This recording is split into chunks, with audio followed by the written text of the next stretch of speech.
Today at the gym, we're going to talk about beliefs and why they matter. Believe it or not, beliefs are the cornerstone of change. We are who we think we are, and it's all based around beliefs.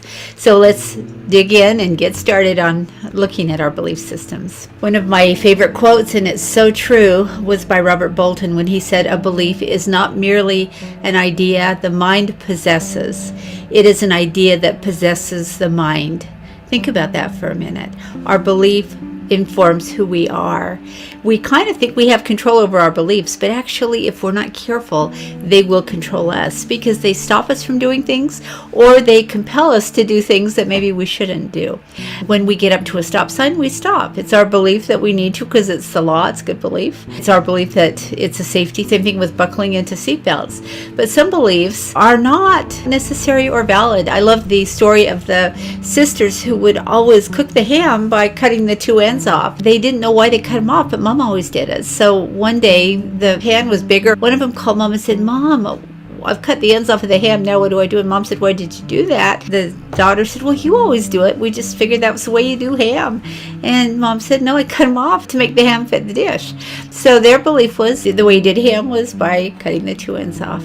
So our beliefs can be true. They can be false. Often they're false, and sometimes they're partially true and partially false. So our beliefs can be changed, and that's what we want to talk about today. We want to change the ones that don't work for us or that are not true and keep the ones that do work for us. Gandhi said, "If I have the belief that I can do it, I shall surely acquire the capacity to do it, even if I may not have it at the beginning."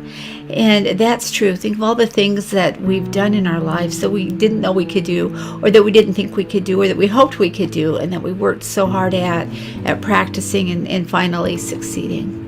So if we look at beliefs a little bit like a target, and the middle of the target is our belief. The second circle is the code of living that our beliefs create for us. And then the third is the behavior. So if my belief is it's the law that I stop at a stop sign, it's a safety issue, I need to stop. My code of living is when I get to a stop sign, I'm going to stop because that's my code. So when I actually get to the behavior, I do stop at the stop sign.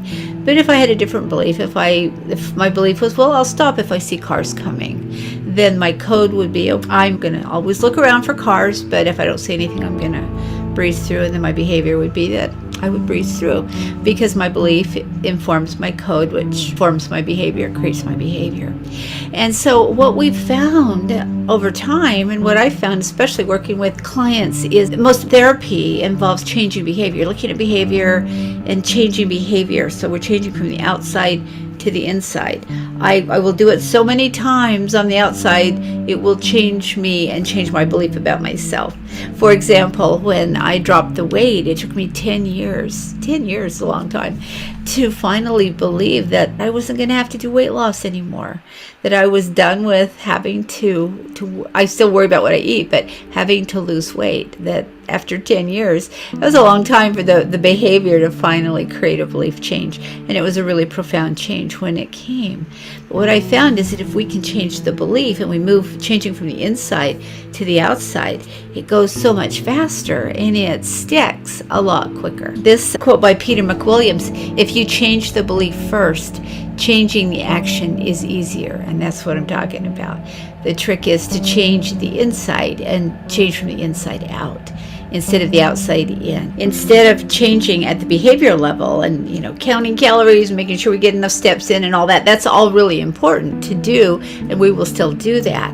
But it's in service of the belief that I am going to be successful, or I deserve to be healthy, or I can choose to be healthy. I can choose a healthy lifestyle. So if our belief is different, then our behavior will change a lot quicker. To do this, we need to understand the relationship between belief and truth. Our beliefs, by definition, feel true to us, and sometimes we kind of know they're not, but most of the time they feel really true. And beliefs are actually the thinking brain's shortcut to trying to reason things through. It creates expectations for us for other people, for our environment.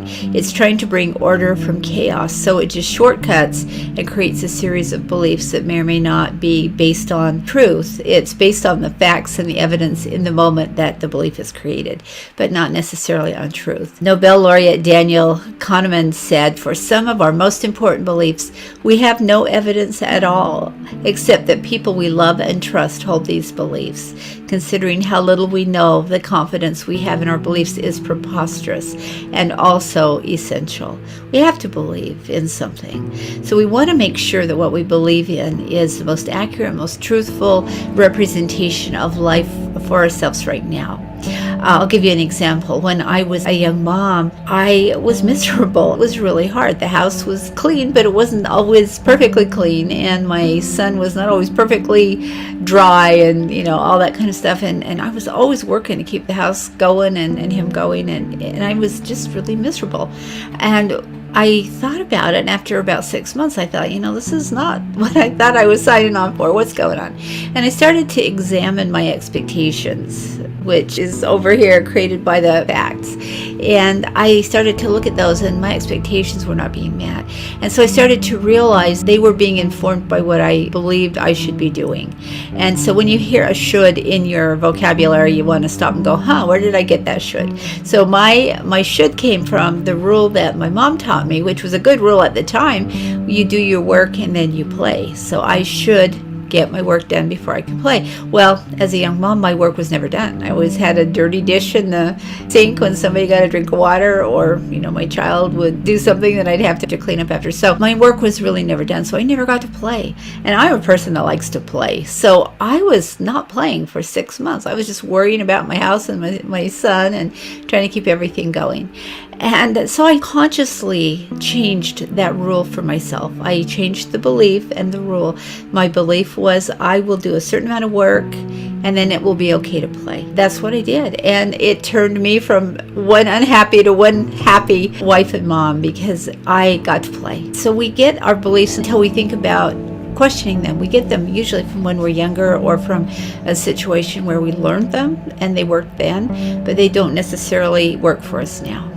And as bariatric patients, there's a whole raft of times that those old beliefs are just going to bring us down. So we want to look at the relationship between belief and truth. And as I said before, we mistake truth and belief all the time. So there is an intersection called knowledge when our belief and our truth come together and is proven to be true, and that's knowledge. That is an intersection for most of us. It's a little intersection, it's not a big intersection. But we want to look at questioning, where did I get that belief? And realizing that our brain, in order to be efficient, because our brain uses a lot of energy, so it wants to be efficient, it creates these shortcuts. And it doesn't always put 2 and 2 together and make 4, which is really weird for a logical brain not to do that. Our bodies and our minds also like to go for something called homeostasis, which is the same. It likes to go to the sameness. That's why when we lose weight, our bodies tend to try to gain it back, because homeostasis says you gain it back.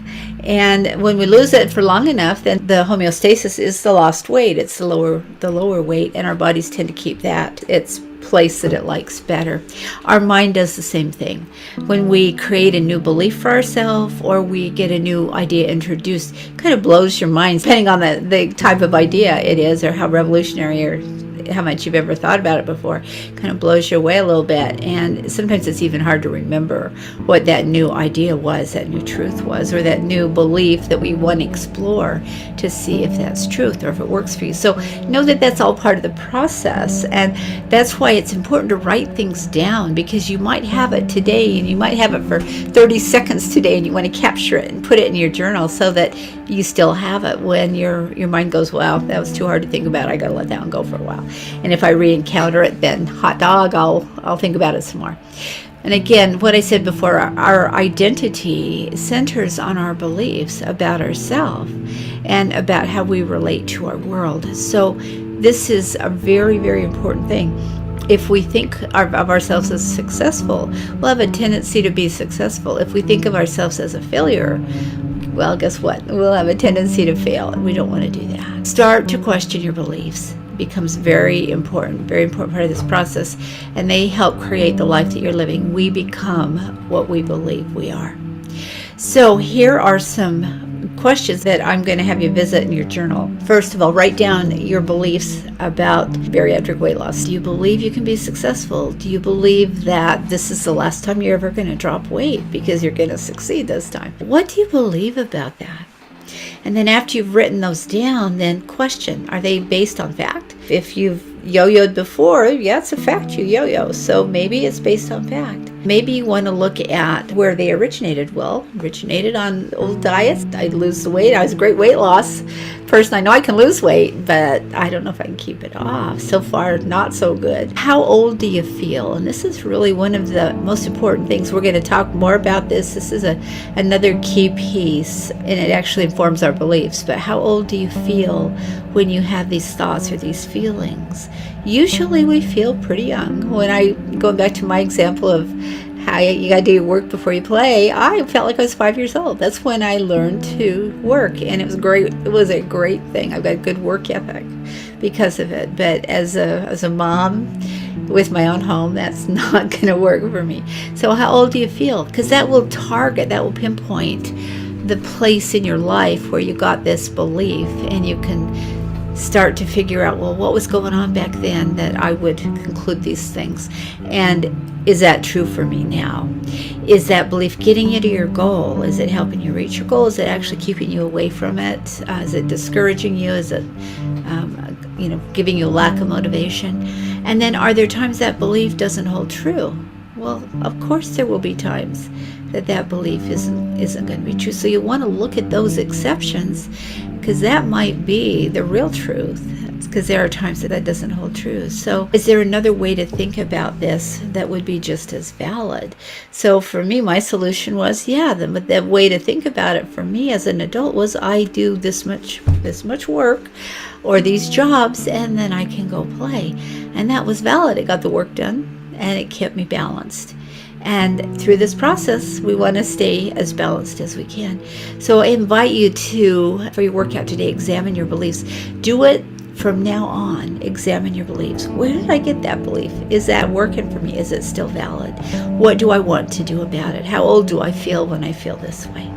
So write it all down so that you can collect it, because your brain isn't necessarily going to remember all of this at the same time. And keep watching this one. This is a good one to watch over and over until you really integrate the information. So have a good day, and we'll see you next time at the gym.